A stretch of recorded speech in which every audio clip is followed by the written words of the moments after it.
Y a esta hora, 4 de la tarde con 32 minutos en Estación 103, nos visita el doctor Freddy Vázquez. Él es médico psiquiatra de la Universidad Cayetano Heredia. Doctor, ¿cómo está? Buenas tardes. Buenas tardes, Chachi. Tiempo, ¿no? Muchísimas gracias y agradezco a la Universidad Peruana Cayetano Heredia y a tu programa por invitarme para hablar de este tema, ¿no? Doctor, muchas veces los peruanos, los seres humanos, somos obsesivos, ¿no? Por algo o alguien, o queremos hacer algo, nos obsesionamos.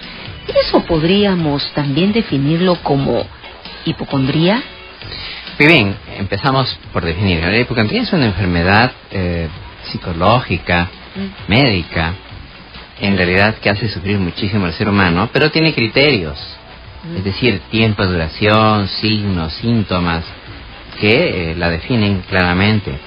Y básicamente consiste en creer tener una enfermedad grave a partir de algún hallazgo pequeño que pueda uno tener. Ejemplo, tener un pequeño lunar y creer tener un cáncer de piel, por ejemplo, ¿no?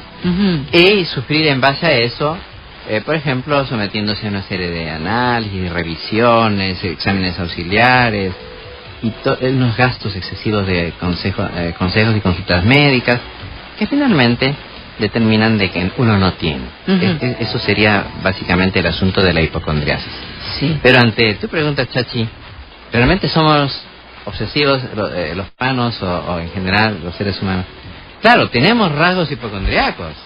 Definitivamente, todos nosotros tenemos rasgos hipocondriacos. ¿Quiere decir que todos los peruanos somos hipocondriacos? ¿Algunos? ¿Unos cuantos? Una buena mayoría tenemos los rasgos hipocondríacos, pero la hipocondría como tal estamos a menos en el 10 al 15% ya definida con los criterios que hemos dicho, es decir, con la duración, con los signos, con los síntomas y con las manifestaciones que estamos diciendo. El 10%. ¿Cómo nos damos cuenta que estamos en ese momento? Claro, hay que ver cuáles son los antecedentes. Una persona hipocondríaca, por ejemplo, ha tenido de pronto un antecedente claro en un familiar que ha sido enfermo, por ejemplo, por decir que haya tenido un cáncer o una enfermedad terminal y ha visto cómo ha sufrido, ¿no? Entonces, en la persona le queda que podría tener lo mismo, ¿no? Entonces, vamos a imaginar que fuese pues el cáncer. Entonces la persona empieza a creer que puede tener por alguna manifestación que tenga, porque dice, tengo algo como mi abuelita que se ha muerto de cáncer, y no voy a hacer que lo tenga y empieza a hacer sus visitas y tiene ya un análisis, luego otro, y así se va sumando. Por ejemplo, las personas que han visto a alguien con SIDA van y visitan a un amigo que ha tenido SIDA, y aún sin tener factores de riesgo, empiezan a hacerse pruebas, y luego dicen, no, pero el laboratorio sale negativo y en la prueba sale negativo. Entonces dicen, no, pero no se ven haber equivocado, mejor me voy a otro laboratorio y se hacen una nueva prueba.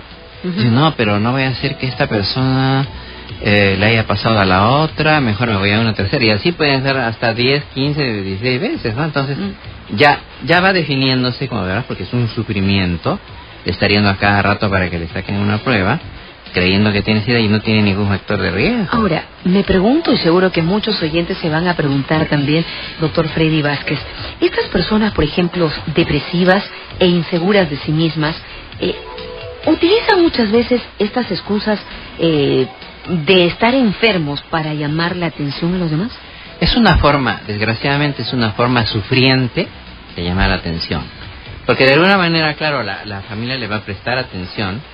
Porque claro, van a decir que sí es verdad, puede ser, ¿no? Porque puede decir mi mamá, pero tengo diarrea, he bajado de peso, me van saliendo los granitos.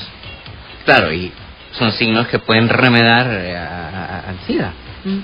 Pero en realidad llaman la atención, le van a prestar atención, pero después la persona se va a dar cuenta, el familiar a veces se desgasta emocionalmente, pues se da cuenta que no, porque ya vio que las pruebas negativas, ya habló con el doctor, que no.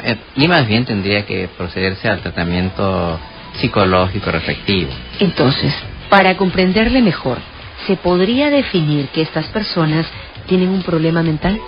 Tienen un problema emocional, que no es un problema, digamos, en el sentido de psicótico, que los aleje de la realidad, enajenación, no. Tienen un problema emocional que muchas veces está emparentado con la ansiedad y con la depresión. Entonces, ¿podría pensar que son bipolares? No, se aleja de ese espectro. está centrado en lo que es porque ansiedad. si yo llamo la atención constantemente para que se aunan a mí, estoy enferma, me van a operar del cáncer, tengo cáncer, ¿sabes qué? O sea, siempre estoy con esos síntomas. Ay, no, sí tengo cáncer. O sea, le doy pena a la persona y dice, pobrecita, me acerco. Es interesante tu aproximación, Chachi, hasta que la persona se da cuenta que no, porque alguien de la familia le va a advertir y va a decir, mira, está desde hace rato, ¿no?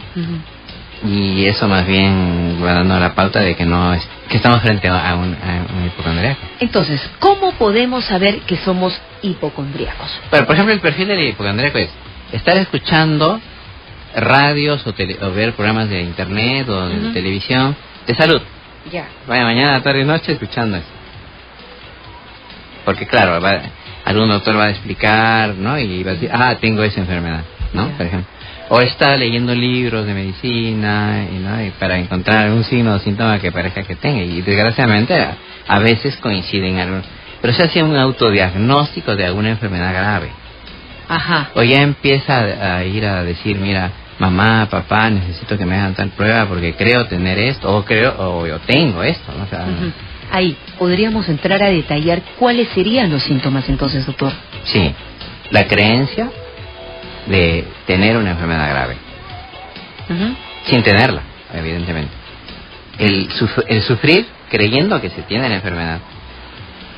El hecho de generar visitas constantes a los médicos de diferentes especialidades, sobre todo aquellos que hacen exámenes auxiliares, es decir, radiólogos, laboratoristas, para demostrar lo indemostrable, porque no se va a encontrar nada. ¿No? ¿Hay causas? Bueno, las personas que tienen hipocondría generalmente, como habíamos dicho, han sufrido en infancia, de pronto han sufrido violencia, ha habido abuso, o han visto que su madre es medio débil o enfermiza, o han visto enfermedades realmente netas de parte de los familiares, ¿no? Han visto que se han muerto familiares cercanos con algún mal, pero a partir de eso llegan a una inferencia que esta vez es cerrada, es negativa, ¿no? ¿Pero quiénes son más hipocondríacos? ¿Las mujeres o los varones? Las damas, desgraciadamente, son más hipocondríacas. No le creo, doctor. Sí. ¿Estamos hablando de un porcentaje? Es más o menos de 2 a 1. De 2 mujeres por un hombre que son más hipocondríacas. Pero estas mujeres son de edad mayor, jóvenes. Generalmente es una edad promedio, pero acuérdate, Chachi, que empieza desde la adolescencia, ¿no? A empezar a creer a partir de las experiencias que hemos hablado, ¿no? Pero generalmente es en edad promedio donde ya hace su punto máximo, ¿no? Y donde ya... Porque claro, les da el hecho de que sí, pensar que tienen una enfermedad muy grave, incurable, etcétera, ¿no? Entonces tienen la fuerza como para ir a consultar 1, 2, 3, hasta que hay algún médico que centrado, que le dice, no, mira, tú tienes esto, y lo deriva delicadamente como debe ser, para que siga el tratamiento correspondiente. Ya, mira, doctor, lo que ha dicho usted, que son las mujeres 2, 1, ¿no es cierto? Pero hay que reconocer que los hombres dicen que no son hipocondríacos, pero se enferman más. ¿Cuán cierto es eso? Sí, es posible. ¿Ya ve? Es posible, ve. Es que una cosa, claro, podría enfermarse alguien con un resfrío, una gripe y todo eso, ¿no? Está bien, ahora, la dama puede creer que se enferma de lo mismo, pero a lo mejor no está enferma de eso, ¿no? Entonces, sufre más la dama, creyendo que tiene la enfermedad, y de alguna manera se convierte en una sufriente adicional, ¿no? Sí, pues, ahora, se dice también, por ejemplo, ¿no? Cuando se trata a resistir las enfermedades, dicen, por ejemplo, los hombres parecen el sexo más débil, y ahora un nuevo estudio parece comprobarlo. ¿Cuán cierto es esto, doctor? Bueno, eso se ha dicho, pues, que el hombre habla, pero finalmente es el más cobarde frente a las situaciones, ¿no? Ya yendo a la hipocondría, en realidad la hipocondría más es un problema de damas, ¿no? Desgraciadamente. ¿Cómo debemos ayudar a estas personas? Después de hipocondríacas, se tiene que llevarse a la ayuda profesional, evidentemente, porque solo el profesional tratará de demostrarle que está sufriendo por algo que no padece, puesto que ya tiene en su escrito, en su file, en su historia clínica, que se ha hecho 50 pruebas, no tiene la enfermedad que cree tener, y va a tener que seguir una psicoterapia, una terapia en donde se le demuestre que no está con el problema, por ejemplo, cáncer, sida, ébola, porque los hipocondríacos tienden a tener enfermedades que salen, ¿no? Claro. ¿No? Recientes, ¿no? Chikungunya, etcétera. Claro, chikungunya, herpes. Todo, a partir de algo pequeño, ¿no?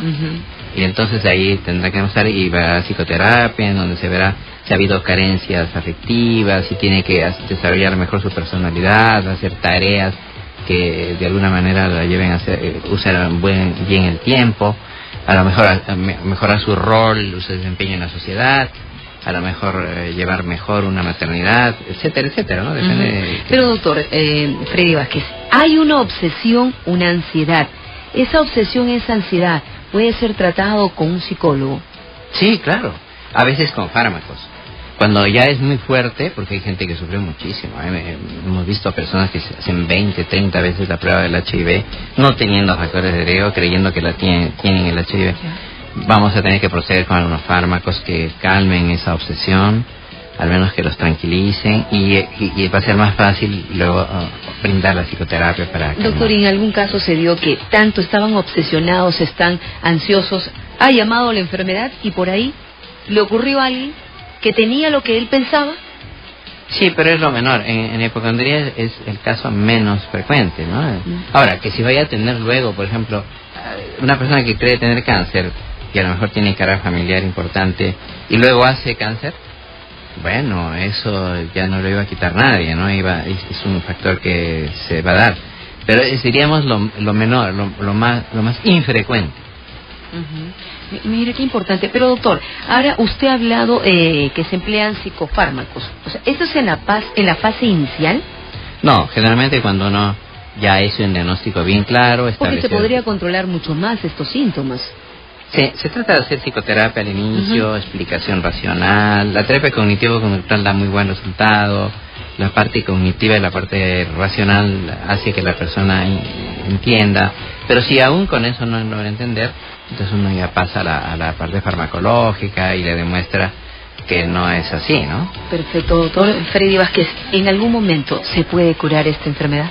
Sí, claro, si uno trabaja firme, se le demuestra que puede ser una vida sana, que puede ser una vida útil, productiva, que puede dejar de estar pensando en estar enfermo para poder más bien ser sano, ¿no? Y más bien pregonar un estado de salud y contagiar la salubridad a los demás. Claro, pero deberían ser esas personas con mucho optimismo, ¿no? Que no se preocupen mucho, que supuesto, tengan la energía positiva. La inyección de optimismo. A veces quiero inyectar y no puedo, doctor, ¿qué hago? ¿Qué pasa, Chasis? Que aquí este es un programa para eso. Sí, pero yo inyecto a muchos, pero hay algunas personas que no puedo inyectarles. Bueno, ¿qué puedo hacer? los que van a necesitar una terapia probablemente profesional, ¿no? Y con fármacos, ¿no? Con fármacos, con terapia, con psicoterapia. Perfecto. Y la ayuda de la familia, ¿no? Doctor Freddy Vázquez, para mí realmente ha sido un placer tenerlo acá en Estación 103. Gracias. Voy a utilizar su información, ¿ya? Gracias, ¿Le parece? Gracias. Con mucho gusto. Gracias, doctor. Que le vaya muy bien. 4 de la tarde, 45 minutos. Aldo Mimbela. Suelta, Aldito. 4:45. En Estación 103.